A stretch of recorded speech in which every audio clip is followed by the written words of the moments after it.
Rodríguez, y es momento de hablar de un tema que a todos nos ha conmovido: la muerte de una niña de solo 11 años, presuntamente por ingerir una pastilla. Es lo que dice el resultado de los exámenes médicos, pero ¿cuáles fueron las circunstancias?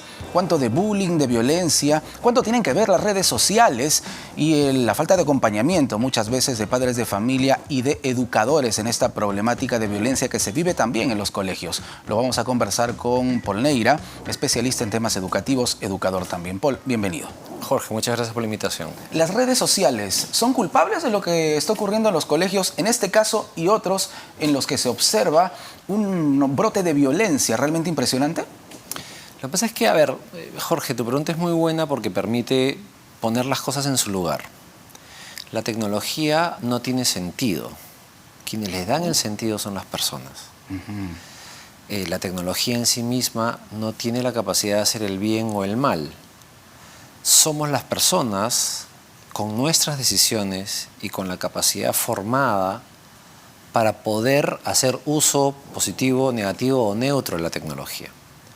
Sin embargo, las redes sociales tienen un elemento bastante particular y que supone que una persona tenga niveles de criterio formado para poder hacer uso de ella, para poder tomar decisiones en función a la información, a las exigencias, a los planteamientos que las mismas redes sociales y su interacción entre personas que están detrás de la tecnología hacen de ella.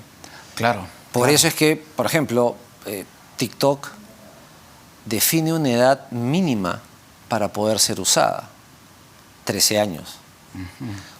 Un Facebook te plantea una edad mínima en la cual la persona puede abrirse una cuenta de Facebook: 13 años. Lo mismo Instagram y un conjunto de redes sociales que hoy en día, por legislación extranjera, porque nosotros no tenemos una legislación clara al respecto, pero por legislación extranjera que funge como una suerte de paraguas internacional del tema, hace de que haya edades límite. Pero lo que sucede en la realidad es lo contrario. Claro, el problema es lo contrario, Claro. que sucede lo contrario. Y para el acceso, lamentablemente, no hay edad límite, Es abierto. porque existen niños de hasta 5, 6 o 7 años que ya tienen acceso a contenidos que definitivamente no van acorde a su desarrollo ni físico ni mental. Y que generan una presión de... O sea, a ver, uno puede ver a su hijo de 6, 7, 8, 9 años viendo un contenido en el celular, en una tableta o en una computadora, y uno presume, como adulto, que el niño es capaz de procesar la información que está viendo, es capaz de discriminar la información que está viendo. Pero eso no es así. Pero no se queda allí, porque eso genera una presión sobre el niño o niña que está teniendo acceso a esta información. Y allí, digamos, no tiene la cultura. El niño digital, se conoce como cultura digital o alfabetización digital, que permita de que él discrimine la información. ¿Cuál es el truco de esto? Que nosotros vemos a nuestros hijos o nuestras hijas, ya sean de edades niñas o púberes o preadolescentes o adolescentes, que usan la tecnología. Pero una cosa es usar la tecnología, es otra comprender la mecánica detrás y tener los filtros suficientes para poder cernir, cribar, discriminar qué información que yo tengo delante mío la voy a consumir y cuál no. Claro, que lo puede hacer un adulto, pero no un niño. Incluso los adultos, Jorge, hay miles de estudios. Uno que fue muy claro fue esta empresa que en Inglaterra comenzó a crear cuentas falsas de Facebook y tenía la capacidad, a través de analítica de datos, de mostrarle la información que tú quieres ver. Porque han logrado identificar con 5 o 6 clics de Facebook qué piensas, qué opinión política tienes, qué te gusta comprar en el mercado. O sea, porque hay una capacidad estadística de poder predecir eso. Entonces te ponían la información que tú querías ver. Claro. Entonces, si a un adulto las redes sociales tienen la capacidad de engañarlo y cogerlo de las narices y llevarlo a donde quieras, imagínate a un niño, adolescente o prepuber, digamos, que no tiene esa capacidad de adultez, digamos, para poder discriminar esto, ¿no? En ese sentido, Paul, ¿qué impacto puede tener en una niña, en un niño de 11, 12 años, tanto fake news, teorías conspirativas, informaciones que finalmente afectan emocionalmente a un adulto, mucho más a un menor de edad. Sí, es buenísima la pregunta, Jorge, porque la semana pasada, mira, casualmente, con un tono de tragedia, digamos, en nuestro caso, salió un estudio que implicó la encuesta, digamos, a 27.966 jóvenes de entre los 18 y los 24 años, en los cuales lo que se estaba buscando estudiar era el efecto de qué nivel de ansiedad, qué nivel de pensamientos suicidas, qué nivel de depresión, qué nivel de comprensión de mi yo, de mi comprensión de mí mismo, la imagen de mí mismo, que es mi identidad, Claro, claro. ¿de acuerdo? Tenía que ver en una serie de parámetros respecto de si un grupo de estudiantes había tenido más acceso entre los 6 y los 17 años a la tecnología a través de un celular. ¿Cuáles son los resultados? Sí, ¿qué se reveló? El primero de ellos es que mientras... el indicador que se buscaba estudiar es bienestar, o sea, qué tan bien te sientes contigo mismo, con tu trabajo, con tu vida, con tus decisiones. Claro. Es la idea gruesa, digamos, de bienestar, digamos, ¿no? Que es un concepto cercano a la felicidad. No es la felicidad, pero es que tú te sientes bien contigo mismo, con tu trabajo, con tus amigos, con donde estás, etcétera, etcétera. Entonces, datos claves. El primero, mientras más retrasaste el tener acceso al teléfono, mayor es tu índice de bienestar entre los 18 y los 24 años. Mientras mayor es el acceso y mientras más temprano es el tiempo que has tenido acceso a la tecnología en un teléfono, mayor es el índice de depresión, mayor es el índice de pensamientos suicidas, mayor es el índice de ansiedad y angustia. Wow, contundente el estudio, realmente. Mira, si comparamos hombres y mujeres, el efecto es más pernicioso en las mujeres que en los hombres. Sobre todo en la comprensión de quién soy, de mi identidad. Entonces, ¿qué es lo que nos está diciendo? Que es que, a ver, tenemos que aceptar la realidad de que la tecnología está en todos lados, sí, nos claro. atraviesa, digamos, es imposible hoy en día que algo que hagamos no esté atravesado por la tecnología. Y cada vez se viene con más fuerza. Ya se habla de la inteligencia artificial y todo eso. Exactamente. Que seguramente pronto va a estar al alcance también de los menores. Y ya está sucediendo. Entonces, respecto a eso, lo primero que tenemos que hacer como padre de familia es tratar de retrasar lo más posible que podamos el acceso a la tecnología en un teléfono inteligente, en una tableta. Y si no se puede eso, si ya está siendo parte de nuestra práctica como padre de familia, entonces lo que se conoce como dieta digital. Es decir, es la capacidad de ponerle coto, de ponerle horarios. Controlar el acceso de los menores al teléfono celular, a las redes sociales. Y supervisarlo, digamos, claro. ¿no? O sea, ¿a qué se refiere la supervisión? Si a un menor de edad tú le das acceso a la tecnología, tú como padre de familia deberías tener la capacidad de negociar. Y no es imponer, es negociar una posición de un adulto que le dice, yo te voy a dar un celular, pero yo voy a tener tu clave de acceso para que en cualquier momento, de manera inopinada, es decir, sin preguntarte, yo poder tener acceso a un control parental, que ese es el nombre correcto, es un control parental que permite de que tú sepas qué está consumiendo tu hijo o tu hija en términos de redes sociales o de información.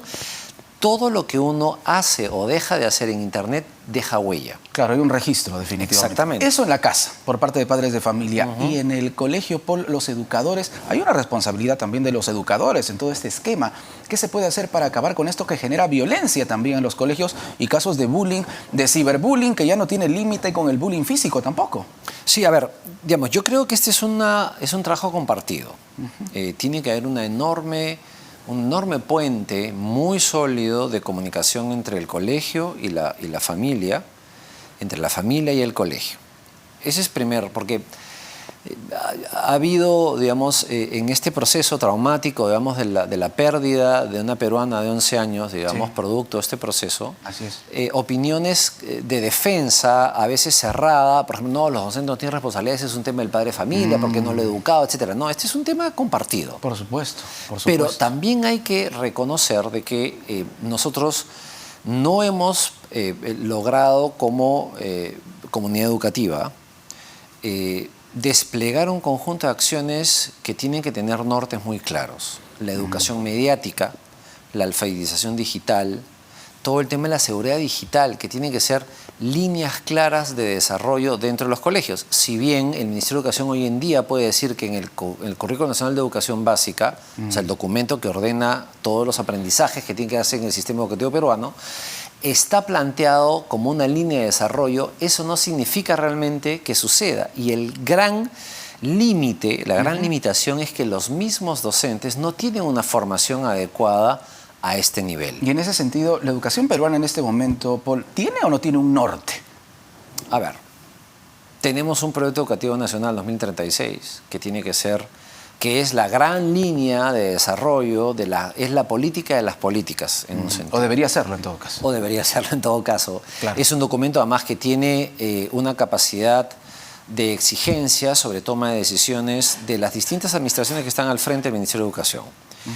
Lo que es cierto también, al mismo tiempo, en paralelo con esto, es que no ha habido la estabilidad adecuada, porque si contamos el año 2016 hasta ahora, hemos tenido 13 ministros de Educación. El ratio de tiempo es 6 meses, 7 meses de un ministro, y es muy difícil poder construir una política ordenada, consistente, coherente, pero además que esté volcada hacia el aprendizaje, que es lo que tiene que ser la razón de ser del sistema educativo peruano, con este nivel de cambio que estamos experimentando. Entonces, el ministro se sienta en el sillón del ministerio y ya lo están sacando, en pocas palabras. Desafortunadamente, eso es lo que la evidencia nos está diciendo ahorita. Entonces, Claro. Pero claro, esta situación de esta niña de 11 años que ha perdido la vida producto de una mezcla de factores entre el tema de la violencia, el tema del bullying, que aparentemente tiene un rol aquí, el tema de la injerencia en las redes sociales, de la no capacidad de poder discriminar, de una supervisión no correcta, digamos, es como es un caldo de cultivo que ha generado esta situación, es una profunda llamada de atención, no solo al sistema educativo, Jorge, sino en general a toda la sociedad. ¿Por qué? Porque esto, que es un trauma, que es un drama, nos tiene que llamar la atención a poner acción muy concreta respecto a una serie de necesidades que el sistema educativo tiene que atender y que son urgentes. Como por ejemplo lo que decía hace un instante, la educación mediática, la alfabetización digital. Ya existe un muy buen trabajo que ha hecho UNESCO y un conjunto de académicos en el país para articular un marco de referencia de cómo tratar este tema. Pero lo que se necesita es la implementación, lo que se necesita además es una alianza público-privada. Y cuando digo público-privada me refiero al Estado y a los privados para poder empujar esta agenda de desarrollo de las personas a través del tema digital. Muy bien. Solo un tema último. Sí, por favor. Así como hay el tema de las redes sociales, Jorge, hay un enorme espacio indiscutido y poco tratado que tiene que ver con el tema de las relaciones humanas, en el tema de las relaciones sexuales. Hoy día el teléfono es una puerta abierta a una educación sexual que es falsa, porque la pornografía no te plantea una relación humana, te plantea además una relación de sometimiento. Entonces, junto con esto, hay que aprovechar la oportunidad de esta situación traumática para poder poner en la agenda un trabajo que tiene que ver con el tema digital, la alfabetización, la ciudadanía digital, el tema de la educación mediática y la seguridad digital sobremanera. Perfecto, Paul. Muchísimas gracias. Muy importante tu aporte. Jorge. Gracias. Paul Neira, educador, especialista en temas educativos, analizando con nosotros lo que ha sucedido con esta pequeña de solo 11 años y que definitivamente tiene que hacernos reflexionar sobre la responsabilidad, tanto de padres de familia como de educadores, en el acompañamiento que deben tener los menores.